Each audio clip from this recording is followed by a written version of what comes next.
Menatap satu-satunya peninggalan dari kakeknya, veteran perang Marco Herrera merasakan gelombang kebencian. Di depannya, dengan anjingnya Tyson di sisi, terbentang sebuah gua menganga yang seakan menelan setiap jejak cahaya dan harapan. Sebuah tempat yang sudah lama dianggap tak berguna oleh penduduk setempat. Namun saat Tyson tiba-tiba berhenti melangkah, telinganya tegak dan matanya terpaku pada kegelapan dengan sorotan aneh, napas Marco terhenti.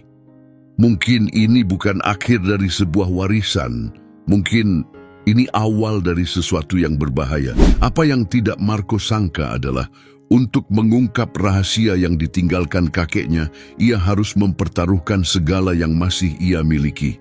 Silakan berlangganan saluran ini dan beritahu kami di komentar dari mana Anda menonton. Keheningan di rumah kontrakan sederhana itu terasa pekat, hanya dipecah oleh tetesan air dari keran bocor dan napas pelan sang anjing yang berbaring di kakinya.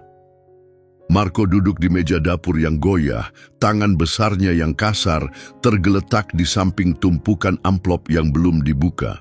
Sebagian besar diberi cap merah menyala dengan kata-kata seperti peringatan terakhir atau pembayaran tertunda.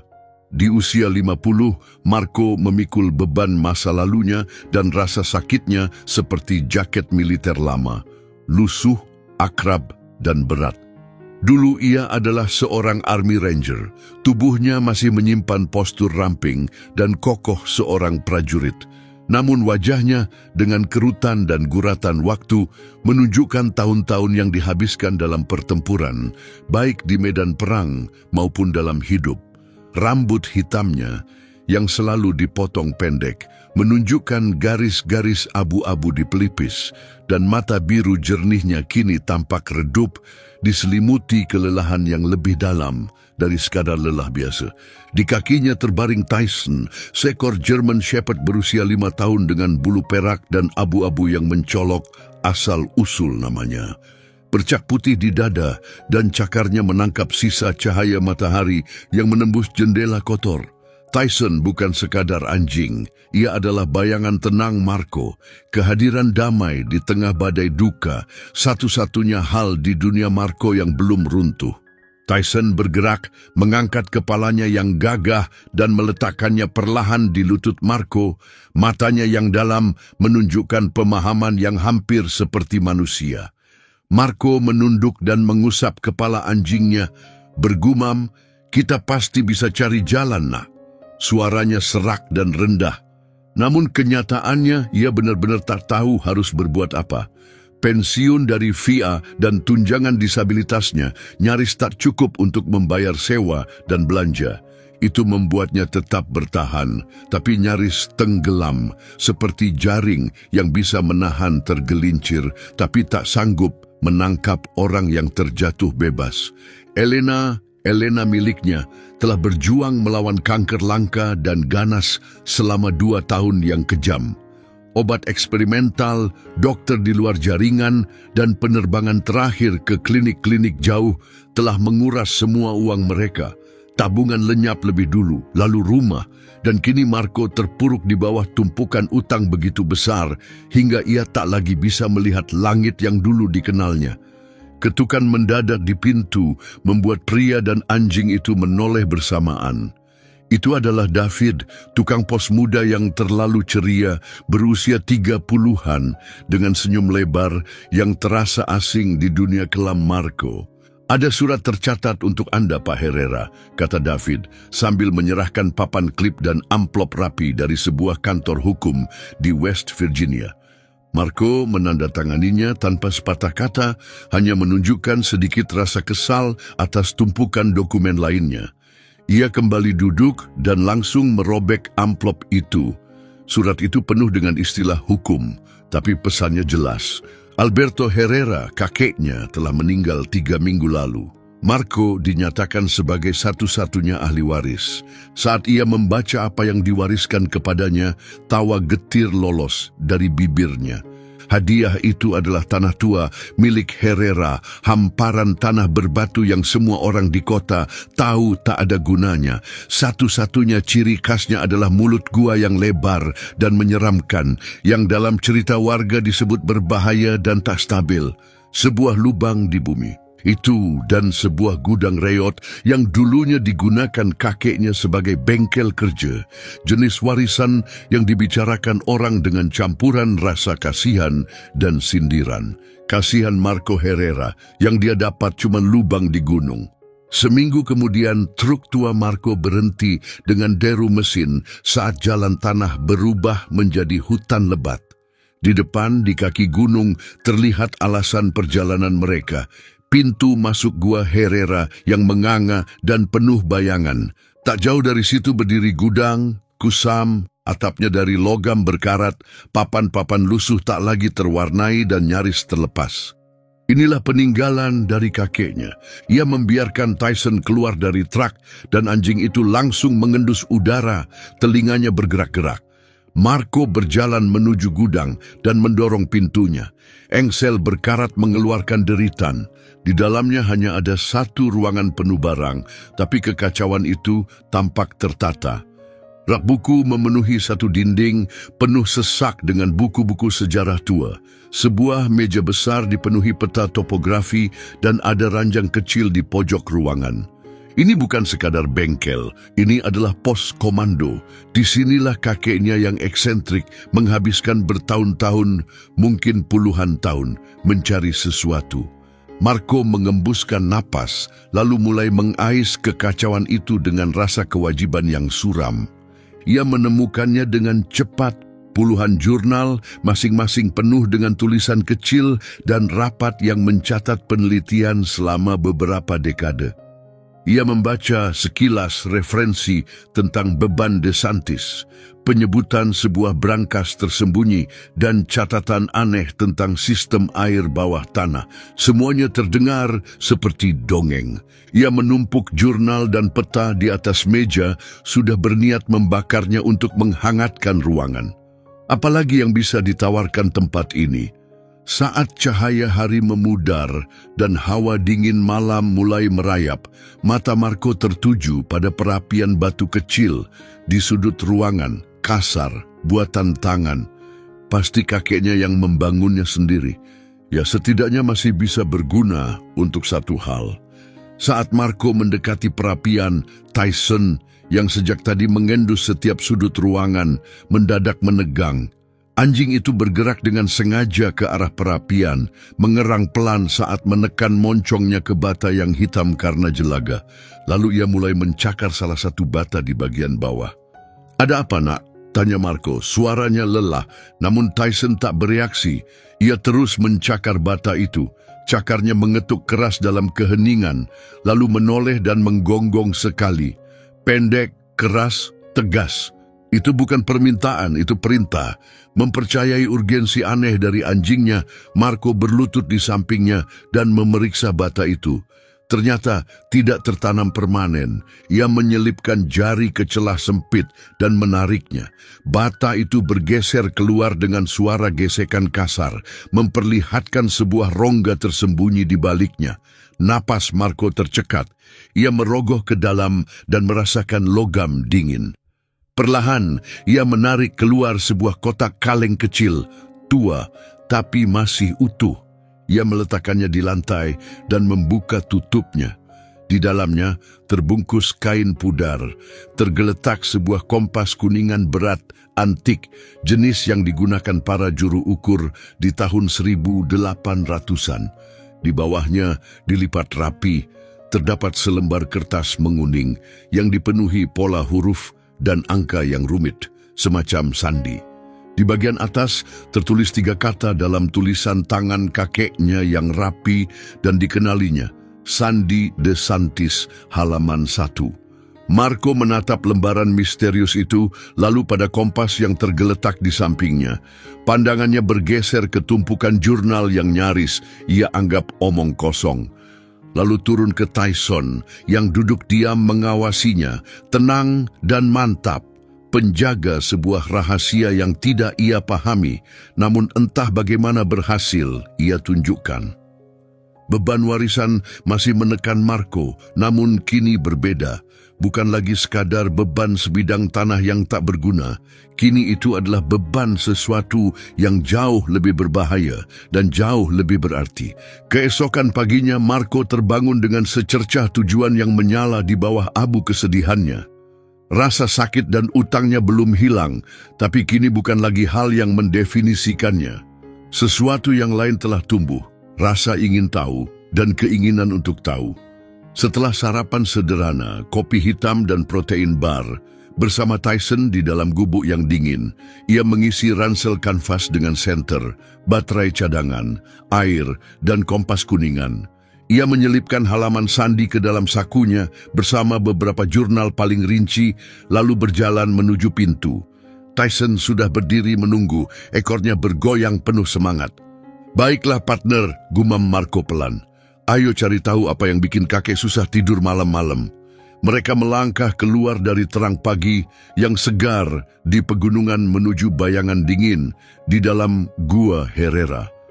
Pintu masuknya lebar dan tinggi, seperti lengkungan besar yang membuka ke sebuah ruang luas yang bergema dengan keheningan. Sinar senter Marco menembus kegelapan, namun langsung ditelan oleh besarnya ruang di sekitar mereka.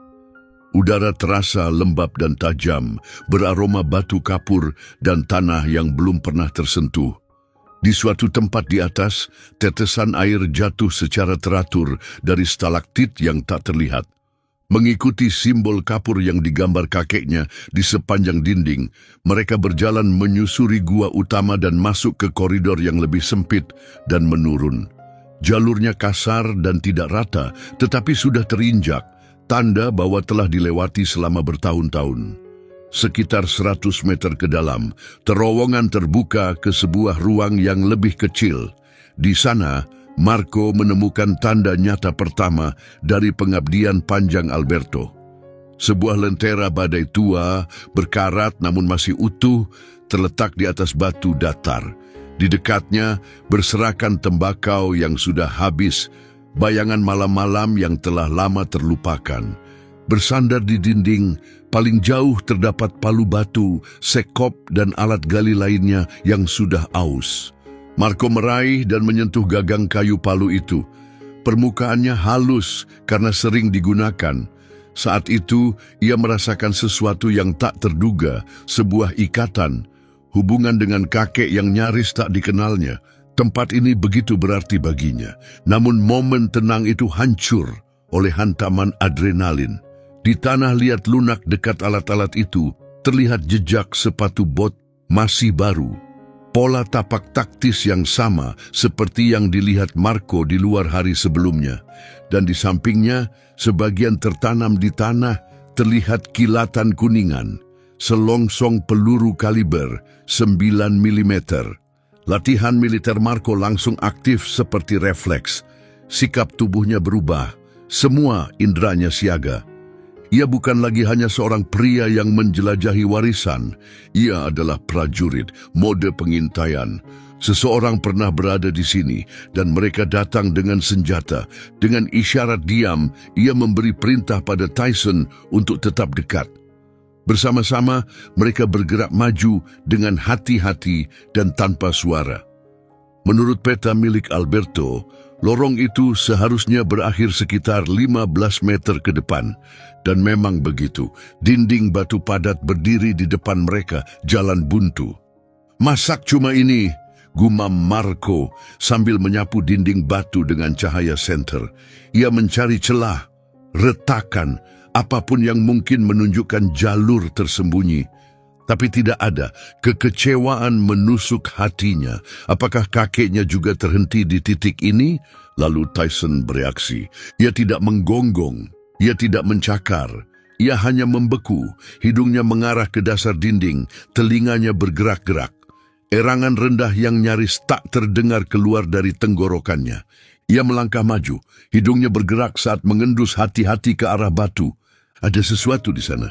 Dan Marco tidak akan pergi tanpa mengetahuinya. "Ada apa, nak?" bisik Marco. Tyson menoleh sebentar padanya, lalu kembali fokus ke dasar dinding, mengeluarkan erangan pelan yang terdengar seperti permohonan. Marco berlutut di sampingnya. Saat mendekat ia merasakannya, hembusan udara tipis yang stabil, jauh lebih dingin dari suhu gua, merembes dari balik batu yang tampak padat itu. Tak ada retakan, tak ada celah. Ia meraba permukaan batu kapur yang lembab, kasar dan dingin.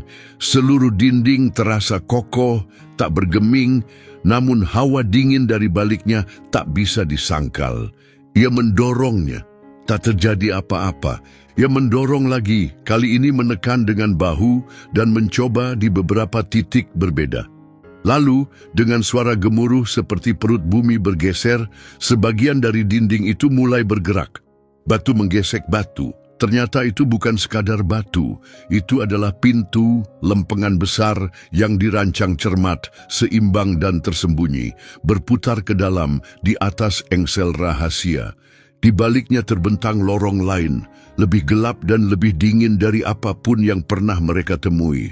Tepat di dalam ambang pintu, di sebuah ceruk kecil yang dipahat di dinding batu, terdapat sebuah buntalan yang dibungkus kain hitam berminyak. Jantung Marco berdebar saat ia meraihnya. Dengan jari hati-hati, ia membuka buntalan itu. Di dalamnya ada sebuah peta, tapi ini bukan salah satu sketsa rapuh milik kakeknya. Bahan peta itu kokoh, semacam kain tua, dengan sudut-sudut yang mulai usang dimakan waktu. Tinta di atasnya telah berubah menjadi coklat tua, tetapi garis-garisnya tetap tajam, tergambar dengan presisi. Peta itu menunjukkan sistem gua di balik pintu tersembunyi, tergambar dengan gaya kartografer militer. Di bagian bawahnya tertulis dengan tulisan mengalir, Cole T. DeSantis, 1864. Inilah dia, peta yang sebenarnya.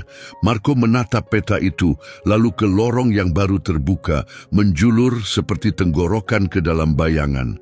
Tyson berdiri diam di sisinya, tenang dan siaga, sosok perak di tepi kegelapan.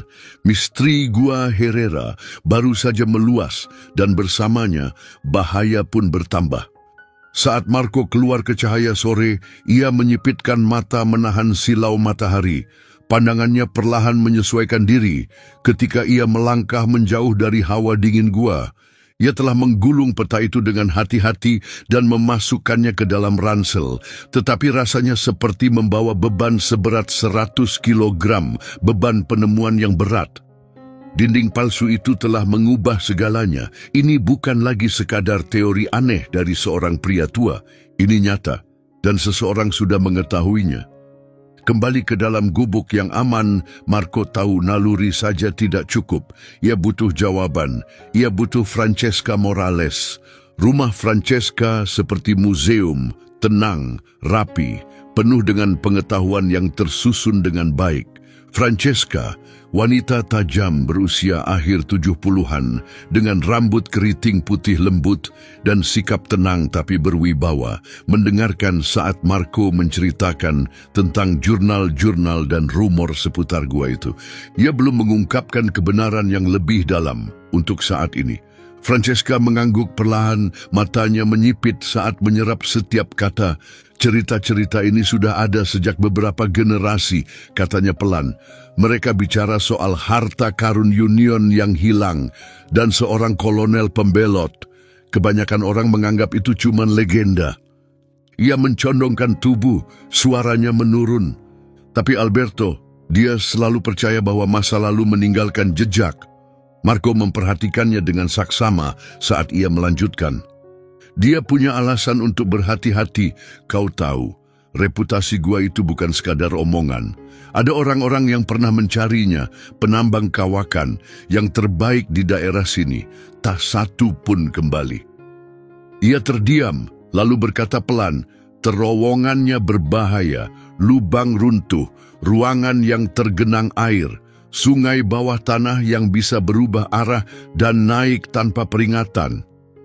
Nada suaranya berubah, kini terdengar lebih pribadi. Ada lagi, Marco.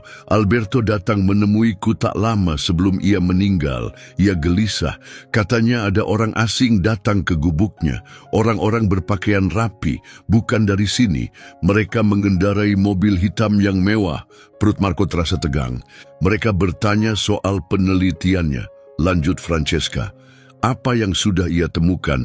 Mereka tersenyum saat bicara, tapi mata mereka seperti batu. Bulu kuduk Marco meremang. Apakah dia tahu siapa mereka? Tanyanya pelan. Francesca menggeleng. Tidak, tapi dia ketakutan. Dia bilang dia sedang diawasi. Dan 2 minggu kemudian, kecelakaan itu.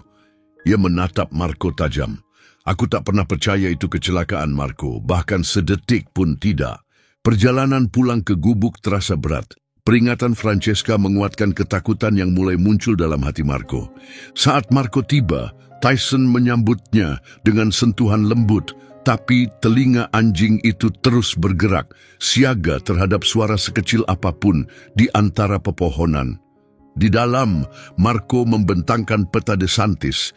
Di bawah cahaya lentera, garis-garisnya berkilau di antara bayangan yang bergoyang. Ia menelusuri jalur-jalur rumit itu dengan satu tangan, mencoba menyerap setiap detail. Lalu terdengar suara itu, rendah dan halus. Mesin, bukan deru truk tua, tapi dengungan halus kendaraan mewah. Cahaya lampu menembus hutan yang remang, dan beberapa detik kemudian, sebuah SUV hitam mengilap, persis seperti yang digambarkan Francesca, meluncur ke samping truk Marco yang penyok. Seorang pria keluar, tinggi, sekitar 50, penuh percaya diri. Ia bergerak seperti seseorang yang terbiasa memimpin. Pakaiannya adalah perlengkapan outdoor kelas atas, bersih dan mengilap, lebih untuk pamer daripada fungsi. Rambutnya yang campuran hitam dan abu-abu ditata dengan sempurna. Senyumnya lebar dan terlatih. Tapi tidak sampai ke mata dinginnya yang mengamati gubuk dan Marco dengan penghinaan yang nyaris tak disembunyikan. Tuan Herrera, kata pria itu dengan suara bariton halus yang dipenuhi rasa superioritas. Sergio Mendoza, saya mewakili Apex Resource Management. Tyson bereaksi seketika tanpa gonggongan. Hanya tindakan, ia bangkit tanpa suara dan berdiri di depan Marco, menempatkan tubuhnya tepat di antara tuannya dan orang asing yang mendekat. Gemeram rendah dan terus-menerus bergemuruh dari dalam dadanya, seperti guntur jauh yang menggema di pegunungan. Posturnya kaku, setiap otot menegang, bulu di punggungnya berdiri. Itu bukan peringatan. Itu janji. Mendoza berhenti beberapa langkah lagi, matanya melirik ke arah anjing itu dengan sedikit gelisah. Sistem keamanan yang mengesankan, ujarnya, berusaha terdengar ringan. Ia tahu siapa yang bisa dipercaya, jawab Marco tenang, meletakkan tangannya di punggung Tyson yang tegang, merasakan otot baja di balik bulu tebalnya. Saya yakin, kata Mendoza masih mengenakan senyum tanpa celah. Langsung saja. Perusahaan kami bergerak di bidang pengembangan situs bersejarah. Kami tahu bahwa sistem gua ini punya potensi. Kami siap memberi Anda tawaran yang sangat besar untuk akses eksklusif dalam menjelajah dan menggali seluruh properti Gua Herrera. Jumlah yang disebutkannya sangat besar, uang sebanyak itu bisa melunasi semua utang Marco dan memberinya kedamaian seumur hidup. Tapi itu juga mengonfirmasi semuanya. Mendoza tahu, ia tahu ada sesuatu yang lebih dari sekadar batu di dalam gunung itu. Gua ini tidak dijual, kata Marco tegas, menatap Mendoza tanpa gentar. Senyum di wajah Mendoza memudar menjadi sesuatu yang lebih tipis, lebih dingin. Kau mungkin ingin mempertimbangkan ulang. Posisimu sekarang bukan posisi yang bisa menolak tawaran seperti ini. Ia melangkah lebih dekat, suaranya merendah. Gua-gua ini berbahaya, rapuh. Kecelakaan bisa terjadi. Sayang sekali jika seorang penjelajah sendirian hilang begitu saja. Tempat seperti ini, banyak hal bisa lenyap dalam gelap. Kadang orang juga. Ia membiarkan keheningan menggantung, lalu menambahkan, kami punya alat dan pengalaman untuk menangani ini dengan benar. Kau tidak. Ancaman itu tak lagi tersamar. Kini terbuka lebar di antara mereka seperti senjata yang siap ditembakkan. Tapi Marco tidak menatap tatapan licik Mendoza. Ia mendengarkan getaran gemuruh di dada Tyson yang tetap stabil dan tak tergoyahkan. Anjing itu tak bergerak sedikit pun. Geramannya tetap mengalir seperti benang maut di udara senja yang hening. Dan Marco tahu di dalam hatinya, ini bukan negosiasi. Pria ini adalah ancaman. Aku sudah dengar dari tadi, kata Marco datar. Mendoza menatapnya sejenak, lalu mengangguk singkat. Senyumnya lenyap. Ia merogoh jaketnya, mengeluarkan kartu nama hitam mengilap dan meletakkannya di atas kap truk Marco. Tawaran ini berlaku untuk sementara, katanya. Lalu ia berbalik masuk ke SUV hitam dan pergi meninggalkan debu yang berputar dan rasa bahaya yang menggigit. Marco berlutut di samping Tyson, mengelus lembut leher anjingnya yang masih tegang sampai geraman itu perlahan mereda dan tubuhnya mulai rileks. Kau tahu, bisiknya menyusupkan tangannya ke dalam bulu lebat. Pertemuan itu mengguncangnya, tapi juga memperjelas segalanya. Ancaman itu nyata dan Marco tidak akan mundur. Lampu belakang SUV itu bahkan belum sepenuhnya menghilang di jalan setapak ketika Marco sudah membuat keputusan. Ucapan Mendoza telah menggambar garis yang jelas. Ini bukan lagi soal rasa ingin tahu. Ini perang dan kau tidak masuk ke medan perang sendirian. Kau panggil saudara-saudaramu. Marco mengeluarkan ponsel dan menekan nomor yang sudah tertanam dalam ingatannya. Keesokan harinya, sebuah mobil sewaan berdebu berhenti di luar gubuk. Pria yang keluar adalah Ricardo Rico Jimenez. Usia pertengahan 40-an, ramping dan gesit, berbanding terbalik dengan tubuh Marco yang besar dan kokoh. Gerakannya penuh energi, rambut gelapnya dipotong pendek dalam gaya militer yang rapi. Matanya tajam dan gelisah, mengamati segalanya. Gubuk, wajah Marco, seperti sedang menilai ancaman. Meski mengenakan pakaian sipil, latar belakangnya tak bisa disembunyikan.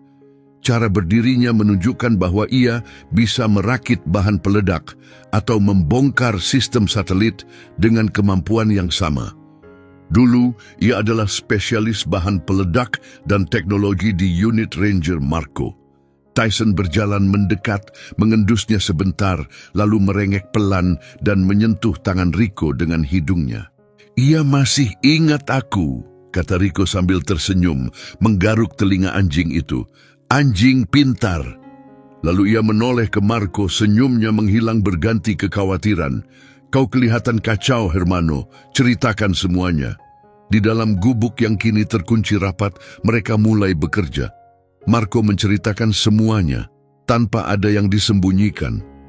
Warisan yang tak terduga, lubang keuangan, tumpukan jurnal, peta asli dan palsu, konfrontasi dengan Mendoza, dan firasat yang tak kunjung hilang bahwa kematian kakeknya bukanlah kecelakaan. Rico mendengarkan tanpa menyela, menyerap setiap detail. Saat Marco menyerahkan peta DeSantis padanya, kening Rico berkerut saat meneliti garis-garis halus yang mulai memudar. Matanya membesar karena tak percaya. Madre de Dios, bisiknya. Marco, ucap Rico pelan, matanya tak lepas dari peta itu. Kakekmu bukan mengejar dongeng. Dia menemukan mahakarya teknik militer abad ke-19. Selama berjam-jam, Rico bekerja tanpa henti, tenggelam dalam peta dan catatan. Ia membandingkan catatan jurnal Alberto dengan cetak biru DeSantis. Pensilnya terus menari di atas blok not kuning. Tyson berbaring di dekat perapian, mengamati dengan tenang, seolah mengerti betapa pentingnya apa yang sedang terjadi. Akhirnya, Rico menyandarkan tubuhnya ke kursi, mengusap matanya yang lelah. Ini persis seperti dugaanku saat kau menelepon, katanya. Tapi kenyataannya lebih buruk dan lebih hebat. Ia mengetuk peta itu. Seluruh sistem gua bagian dalam ini adalah benteng. DeSantis memanfaatkan sistem air alami gunung sebagai senjata. Ia menunjuk beberapa tanda. Catatan ini menyebut pintu air yang saling terhubung. Aktifkan satu dan lorong akan terendam. Aktifkan yang lain dan kau akan terjebak di dalam ruangan. Sistem ini bisa mengatur ulang sendiri seperti brankas yang membela dirinya sendiri. Marco mencondongkan tubuh. Jadi kita bisa melewatinya, kan? Wajah Rico menggelap. Itulah masalahnya. Kita punya peta yang menunjukkan apa yang ada di bawah sana. Jurnalnya memberitahu kita di mana. Tapi kita tidak punya cara bagaimana. Ia menghela napas, frustrasi. Tak ada skema kontrol utama. Tak ada diagram sistem. Kita tak tahu urutan atau pengaman cadangannya. Rasanya seperti berdiri di ladang ranjau tanpa tahu di mana pelat tekan berada. Satu langkah salah, kita terkubur hidup-hidup. Semangat di ruangan itu meredup. Mereka terjebak, sangat dekat tapi satu langkah dari bencana. Marco mulai mondar-mandir, beban utang, bahaya, dan ancaman tersembunyi dari Mendoza menekan dadanya. Lalu Tyson bangkit. Ia berdiri dari posnya di dekat perapian, tempat yang sama saat ia pertama kali menunjukkan petunjuk kepada Marco. Diam tapi mendesak, ia berjalan dan kembali merengek, mencakar batu bata yang penuh jelaga. Kita sudah periksa itu, nak, gumam Marco. Nada suaranya mulai kesal. Tapi Tyson tak menyerah. Ia mencakar lagi batu yang sama yang pernah dicabut Marco, lalu mendorong moncongnya lebih dalam ke lubang di baliknya, merengek lebih keras. Ia menoleh pada mereka, matanya menyala penuh desakan. Lanjutkan. Tunggu dulu, kata Rico, berlutut di sampingnya. Dia bukan fokus pada lubangnya. Ia mendekat menyipitkan mata. Dia fokus pada apa yang ada di baliknya. Bersama-sama mereka menyorotkan senter ke dalam rongga itu. Di bagian paling belakang, cahaya menyentuh sesuatu yang aneh, adukan semen yang tampak berbeda. Rico mengeluarkan alat multifungsinya dan mulai mengikis permukaan dengan hati-hati. Lapisan itu mengelupas. Itu bukan bagian dari struktur. Itu adalah lapisan palsu. Di balik semen tua yang tipis, tampak kilauan logam samar. Dengan semangat yang makin meningkat, mereka membersihkannya. Dan disitulah ia berada. Sebuah kotak kaleng kedua, lebih pipih, lebih berat. Tersembunyi dalam-dalam di tempat yang tak akan terpikirkan oleh siapapun. Mereka meletakkannya di atas meja, seakan itu benda suci. Ini pasti yang mereka cari. Rico membukanya perlahan. Di dalamnya dilindungi kain berminyak ada 3 benda. Yang pertama, sebuah surat, beberapa lembar tebal, ditulis dengan tulisan tangan Kolonel DeSantis yang halus dan rapi. Sebagian pengakuan, sebagian wasiat terakhir. Kata-katanya menghantam Marco seperti petir. Yang kedua adalah peta lagi, tapi bukan sekadar gambaran medan. Ini adalah skema utama, menunjukkan seluruh mekanisme, tuas, katup, pintu air, pengaman tersembunyi, semuanya. Dan terletak di bawahnya, di atas sepotong beludru biru pudar, ada sebuah kunci kuningan berhias. Untuk beberapa saat mereka hanya diam. Semua yang mereka butuhkan, kebenaran, petunjuk, kendali, kini ada di depan mereka. Marco menoleh pada Tyson yang telah kembali ke tempat istirahatnya. Diam dan bangga. Ia tak sekadar menunjukkan petunjuk, ia telah membuka jalan, ia telah memberi harapan. Marco membuka surat itu dan mulai membacanya lantang. Suaranya tenang namun penuh penghormatan. Cahaya lentera berkelap-kelip, menyinari tulisan elegan DeSantis dengan semburat keemasan. Sang kolonel tidak bicara tentang kekayaan, melainkan tentang tanggung jawab. Ia telah mengungkap konspirasi besar yang tersembunyi dalam tubuh Angkatan Darat Union. Perwira tinggi dan pemasok yang menyelewengkan uang, mengkhianati pasukan mereka sendiri. Emas itu bukan hasil curian, itu adalah bukti. DeSantis telah menyembunyikannya di dalam benteng rancangannya sendiri, bukan untuk memperkaya diri, tapi untuk melindungi kebenaran. Ia berharap suatu hari nanti, orang jujur akan menemukannya dan menggunakannya untuk membongkar para pengkhianat. Ia bukan pencuri, kata Marco, tenggorokannya tercekat. Ia seorang patriot, seorang penjaga. Rico mengangguk dengan khidmat. Benar, dan dia tidak sendirian dalam perjuangan itu. Ia menunjuk pada tumpukan kertas yang lebih kecil terselip di bawah pelapis kotak. Tulisan tangan berbeda. Tulisan tangan Alberto Herrera, catatan terakhirnya. Saat mereka mulai membaca, kisah kehormatan dan pengkhianatan dari seabad yang lalu berubah menjadi sesuatu yang jauh lebih dekat. Apa yang awalnya terasa seperti sejarah, kini menjadi pribadi. Napas Marco tertahan saat ia terus membaca. Alberto tidak sekadar menemukan warisan DeSantis, ia telah menelusuri jejak korupsi dari masa ke masa. Namanya telah berubah, metodenya berevolusi, tapi kekuatan di balik emas Union yang dicuri tetap bertahan. Para penikmat untung itu menjadi lebih licik, lebih tertanam dalam masyarakat. Mereka tidak menghilang, mereka mengganti wajah. Mereka menjadi sebuah perusahaan, Apex Resource Management. Sergio Mendoza bukan sekadar eksekutif oportunis. Garis keturunannya adalah bagian dari konspirasi asli. Semakin jauh membaca, tulisan tangan Alberto mulai berubah. Semakin rapat, semakin kacau. Nada tulisannya berubah dari akademis menjadi mendesak, lalu penuh ketakutan. Ia percaya Apex telah menyadari seberapa dekat dirinya pada kebenaran.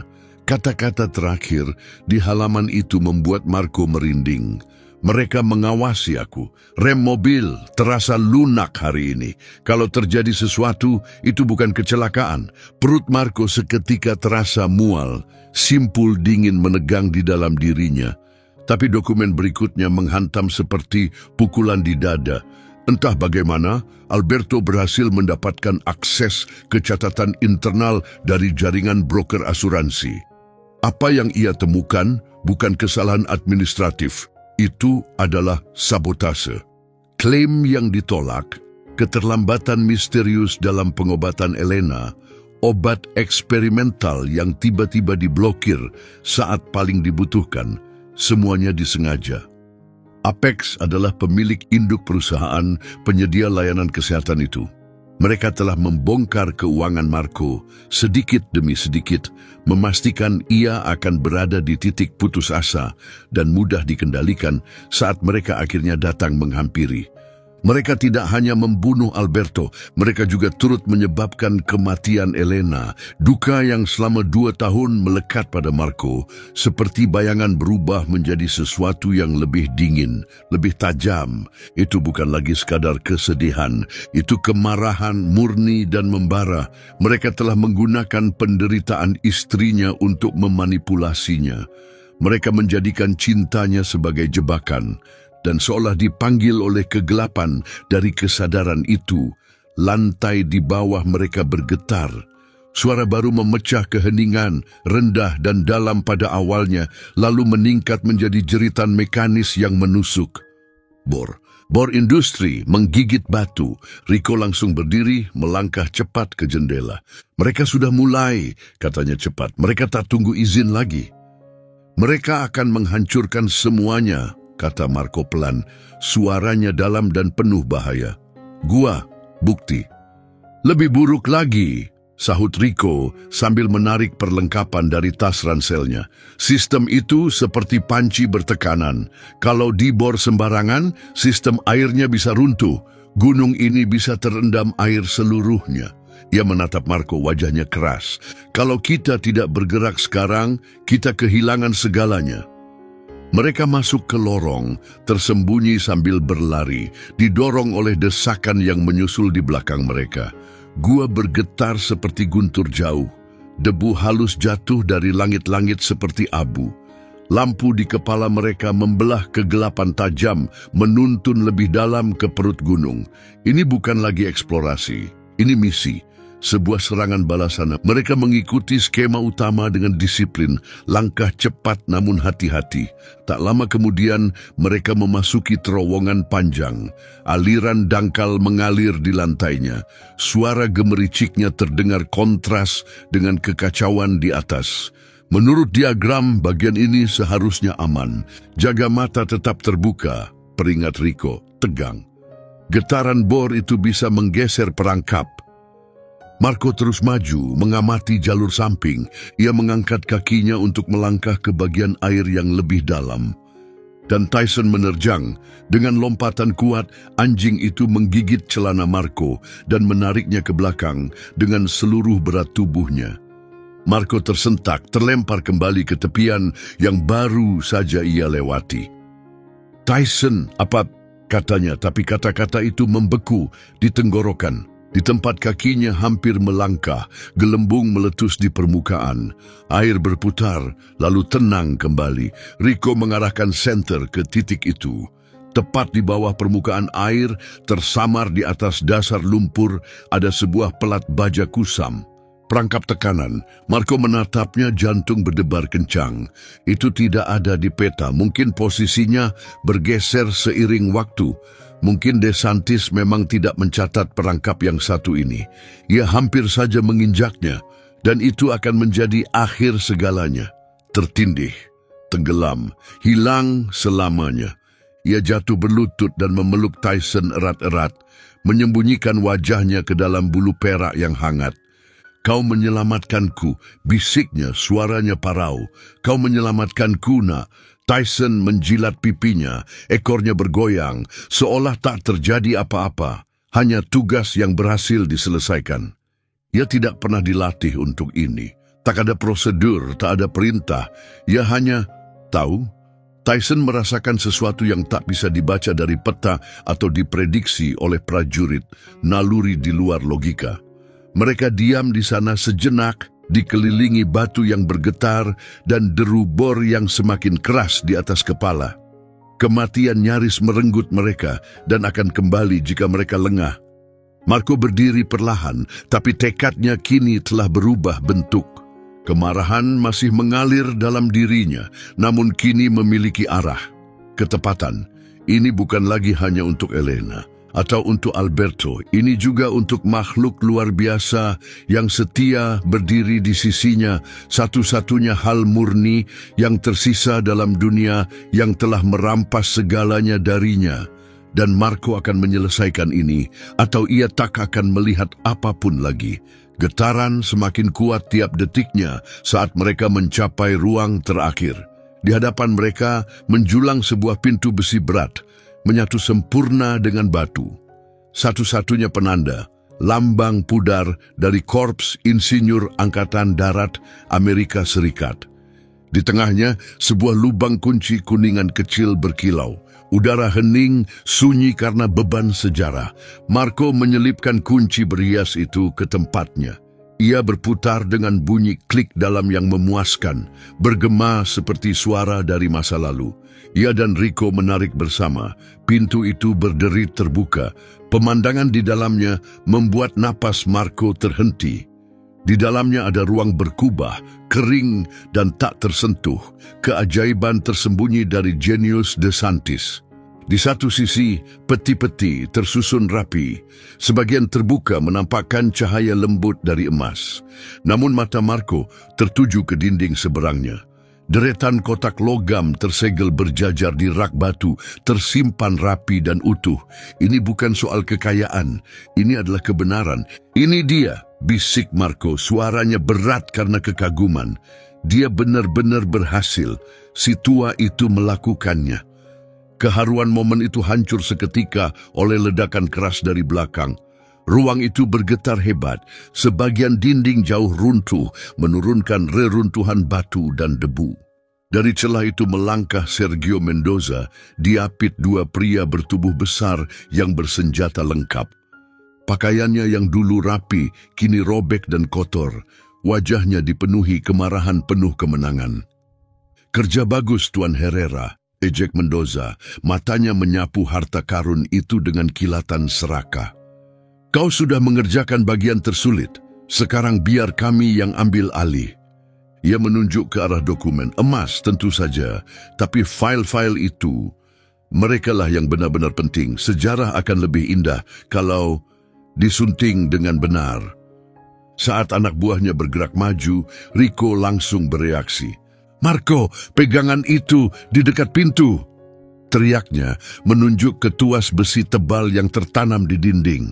Marco langsung meloncat. Rico berbalik ke dinding seberang, tempat roda-roda besar yang berkarat berdiri seperti penjaga kuno.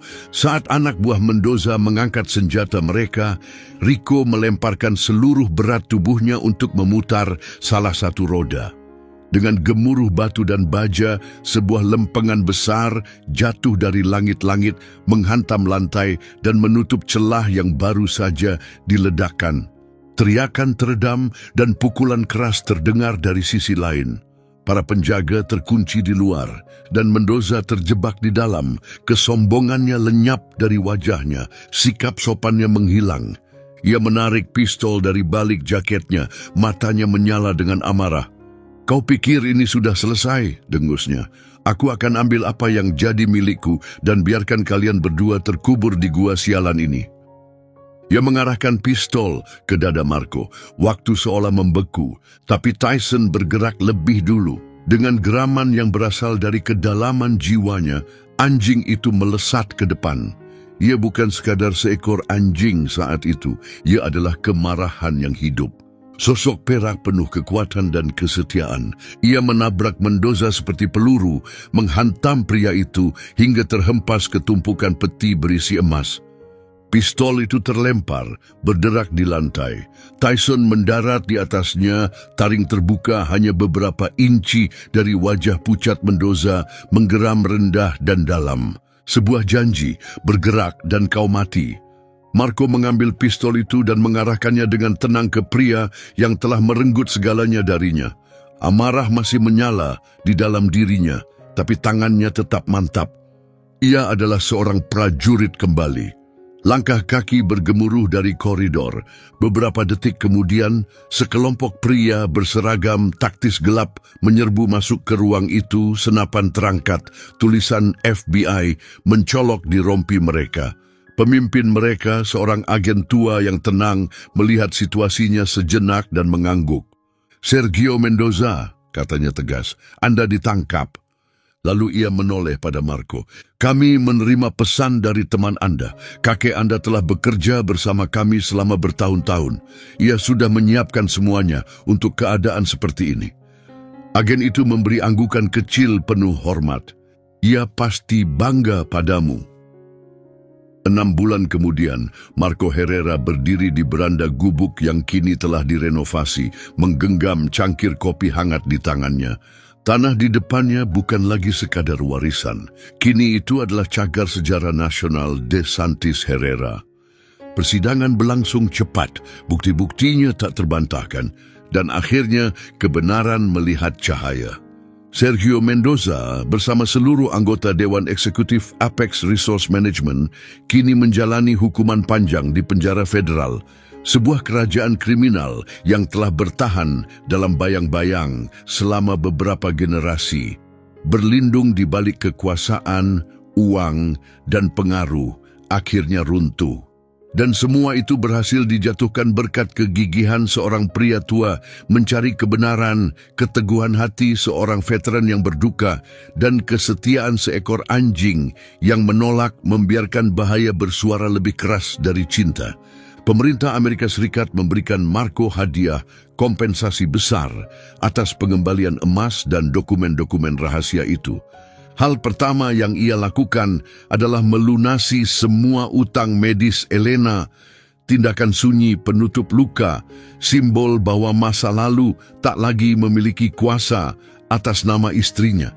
Lalu, dengan sisanya, ia membentuk Dana Warisan Elena Herrera, sebuah yayasan yang didedikasikan untuk membantu para veteran dan keluarga mereka menghadapi beban biaya pengobatan kritis yang begitu menghimpit.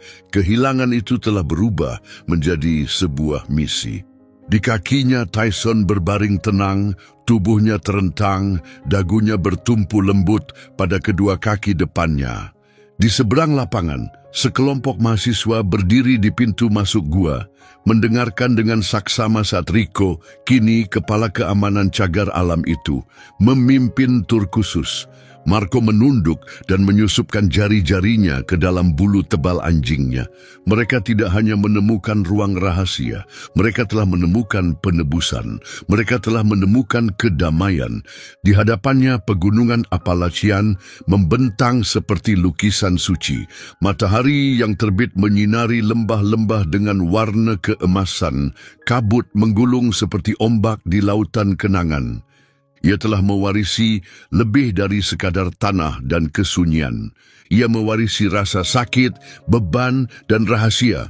Tapi ia telah mengubah semuanya. Ia menghormati keberanian DeSantis, menjaga pengorbanan kakeknya, dan mengabadikan kenangan Elena dengan cara yang paling bermakna. Dari reruntuhan, ia membangun sesuatu yang abadi.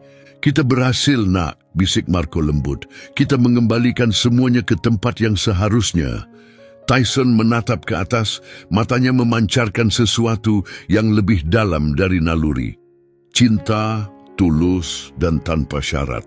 Dan di pagi yang hening itu, dikelilingi pegunungan yang pernah menyembunyikan begitu banyak duka, Marco Herrera merasakan sesuatu terlepas dari dalam dirinya, seperti napas yang akhirnya dilepaskan setelah bertahun-tahun ditahan. Tak semua warisan datang dalam bentuk emas atau medali. Ada yang datang dalam kesetiaan tanpa goyah dari seorang sahabat yang berjalan bersamamu melewati kegelapan terdalam dan menunjukkan di mana cahaya mulai kembali muncul. Kisah Marco dan Tyson adalah pengingat, bahkan dalam duka, bahkan di tengah kehancuran, cinta bisa membuka jalan baru ke depan. Jika perjalanan mereka menyentuh hatimu, kami undang untuk berlangganan dan menjadi bagian dari komunitas yang terus tumbuh ini. Dan silakan bagikan kisahmu tentang hewan yang telah mengubah hidupmu di kolom komentar di bawah. Jika kamu siap untuk bab selanjutnya, satu kisah baru sudah menantimu di layar sekarang.